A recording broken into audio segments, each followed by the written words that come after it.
देखिए, आपका ये जो गीत है इसके साथ साथ आपके विरोधी ये भी पूछते हैं कि आप अगर प्रधानमंत्री से ये पूछ रहे हैं कि आपकी चौकीदारी कहां गई, अगर मणिपुर में ये सब कुछ हो रहा है, तो फिर दूसरा सवाल ममता बनर्जी से भी होना चाहिए, क्योंकि वो तो अभी इकलौती महिला मुख्यमंत्री हैं और उनके प्रदेश में क्या हो रहा है उसके भी वीडियो धीरे धीरे वायरल हो रहे हैं। तो नेहा को नहीं लगता कि उस विषय में भी कुछ गीत लिखे अभी मजा आएगा ना भिड़ो जाना चाहिए? एग्जैक्टली देखिए, दर्द का कोई राज्य से लेना देना नहीं होता है। जैसे अगर मैं बेरोजगारी की बात करती हूँ तो कई बार लोग मुझे कहते हैं कि तुम बिहार की हो तो बिहार तक ही सीमित रहो, यूपी में बेरोजगारी है, चाहे जो जैसे मैंने गाया यूपी में काबा जब मैंने गाया था तभी लोगों ने कहा कि तुम तो अपना राज्य देखो। मुझे लगता है कि नहीं, मेरा सारे राज्यों से मतलब मैं सबकी हूँ, पूरा भारत की तो बहू है यहाँ पर, आधिकारिक बहू। नहीं, तब मैं नहीं थी जब मैंने गाया था। मैं कहती हूँ कि बेरोजगारों का कोई राज्य से लेना देना नहीं। अगर मैं बिहार के बेरोजगारों की बात कर रही हूँ तो मैं यूपी के बेरोजगारों की भी बात कर रही हूँ, मैं पूरे देश के बेरोजगारों की बात कर रही हूँ। और इस चीज को तो मैं बस महिला के सम्मान और अपमान के नजरिए से देख करके गा रही हूँ।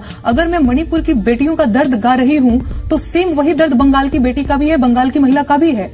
तो मैं उसको एक महिला मतलब महिला के सम्मान के दृष्टि से जोड़ करके देख रही हूँ, न कि वो बंगाल की है, वो मणिपुर की है। कहीं भी इस तरीके की घटना हो रही है। लेकिन संबोधन जो आप लगा देती हैं, जैसे आपने शुरुआत चौकी दरिया हो वहां से किया, अब एक तो सवाल अगर दीदी कह के जोड़ देती हैं इसमें तो क्या आपत्ति हो जाती है? नहीं, कुछ आपत्ति नहीं हो जाती, अभी ही जोड़ देती हूँ। एंड दूसरी चीज ये कि जब मैं चौकी दरिया की बात कर रही हूँ तो आप सिर्फ मणिपुर के ही नहीं चौकीदार हैं, बंगाल के भी चौकीदार हैं, आप पूरे देश के चौकीदार हैं।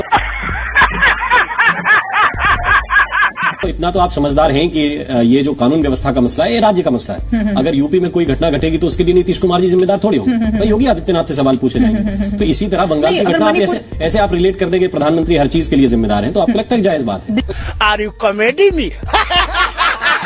देखिए, मुझे एक चीज समझ में आता है, बहुत पॉलिटिक्स मुझे नहीं समझ में आती है, पर मुझे एक चीज समझ में आता है, जब बच्चा चिल्लाई तमाई के यहाँ जाई और जनता चिल्लाई जनता रोई तो सरकार के यहाँ जाई। मुझे ऐसा लगता है कि अंतिम जिम्मेदारी, क्योंकि आप सबसे उच्च पद पर बैठे हुए हैं और हम अपनी अगर बात छोड़ दें तो जितने भी सीएम चाहे नेता मंत्री हैं वो सब कहीं ना कहीं आपके अंडर में हैं।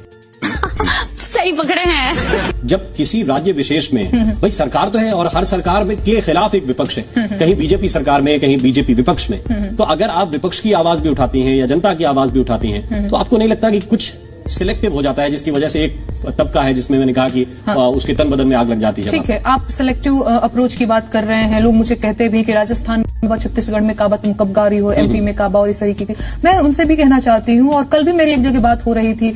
देखिए, बंगाल के लिए भी मैंने गीत लिखा और गाया। कल भी डिबेट हो रही थी एक जगह, तो एक जनी ने मुझ पे आरोप लगाया कि तुमको बंगाल नहीं दिखाई देता है। मैंने कहा मैडम, आप लोग खुद ही नहीं सुनना चाहते हो यार, मैं क्या करूं? आपको ही एमपी में काबा सुनना रहता है। आपने जब ये कहा कि आप बंगाल के लिए नहीं गा रही हैं तो मैंने ये बताया क्योंकि वो गाना बहुत पॉपुलर नहीं हुआ तो आप तक पहुंचा नहीं, पर इसका मतलब ये नहीं है कि मैंने गाया नहीं।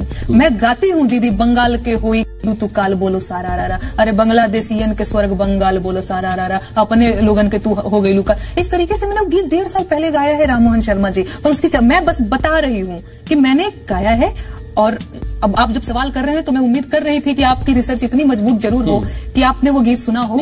मध्य प्रदेश में सीधी में एक घटना सामने आई, उसके बाद फिर मुख्यमंत्री खुद पीड़ित को बुलाए, उसके पांव धोए, माफी मांगी आधिकारिक रूप से कि ठीक है हमारे कार्यकर्ता ने या जिसने भी जो किया। तो आपको तब भी ऐसा क्यों लगता है कि शकुनी और कंस के बाद खाली मामा शिवराज ही बचे? अरे नहीं, देखिए, सबसे पहली चीज आपने वो गाना गाया, नहीं, देखिए एक चीज है, इस चीज को मैं इस तरीके से भी बता सकती हूँ कि देखिए, लाडली बहना, ठीक है, मैं भी तो लाडली भांजी हूँ। बिल्कुल। अब लाडली भांजी के ऊपर मामा ने एमपी में 4 जगह FIR दर्ज कराया है, तो अब ये लाडली भांजी मामा को कंस बोलेगी नहीं तो क्या बोलेगी?